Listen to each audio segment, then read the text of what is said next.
যদি কোনোবাই আপোনাৰ বদনাম গাই ফুৰে তেতিয়া আপুনি কি কৰে?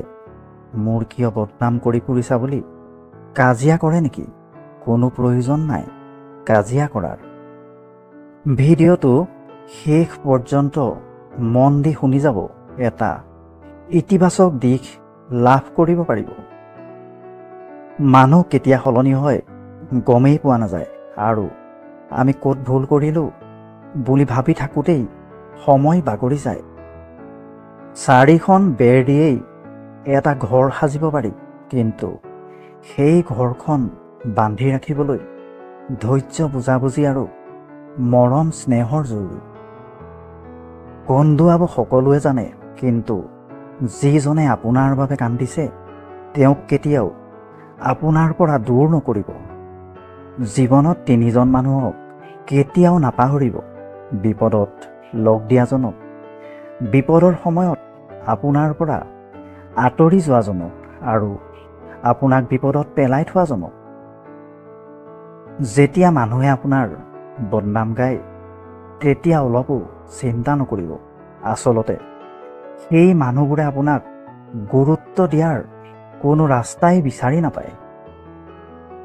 ইতিহাস সাক্ষী আছে, যাৰ লগত তুলনা কৰাৰ শক্তি বা যোগ্যতা নাথাকে তেওঁৰেই বদনাম আৰম্ভ কৰি দিয়া হয়। বদনাম কৰা মানুহৰ মুখ বন্ধ কৰাতকৈ নিজৰ কাণ দুখন বন্ধ ৰাখক, জীৱনটো সুন্দৰ হৈ পৰিব। সময় এখন বুৱতী নদীৰ দৰে, আমি একেখিনি পানীকে দুবাৰ সেৱন কৰিব নোৱাৰোঁ, কিয়নো যি সোঁত বৈ গৈছে সেয়া কেতিয়াও ঘূৰি নাহে। ঠিক সেইদৰে যিয়ে আপোনাৰ বদনাম কৰিছে তেওঁৰ সেই বদনামখিনি আপুনি নোহোৱা কৰিব নোৱাৰে। সেয়েহে সাৱধানে থাকিব সেইসকলৰ পৰা যাৰ হৃদয়তো মগজু থাকে। কোনো মানুহ নিজেই সলনি হৈ নাযায়।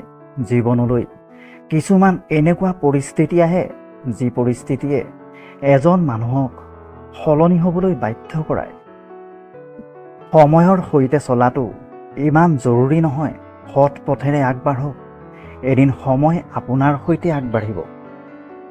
সংকট কালত আটাইতকৈ ভাল লগৰী হৈছে আশা, যি এটা মিঠা হাঁহিৰে কাণৰ কাষত লাহেকৈ কৈ যায়, ধৈৰ্য ধৰা, সকলো ভালেই হ'ব। সদায় যে বেয়া কামৰ বাবেই যন্ত্ৰণা ভোগ কৰিবলগীয়া হয় সেইটো নহয়। কেতিয়াবা কেতিয়াবা জোখতকৈ বেছি ভাল হোৱাৰ পৰিণামো ভোগ কৰিবলগীয়া হয়। যেতিয়া ভাগ্য বা পৰিস্থিতিয়ে লগ নিদিয়ে তেতিয়া সেইসকলৰ কথাও শুনিবলগীয়া হয় যাৰ কোনো অকাত নাথাকে। দুখ সেইসকলেই সহিবলগীয়া হয় যি এটা সম্পৰ্কক সঁচা হৃদয়েৰে আগুৱাই নিয়ে।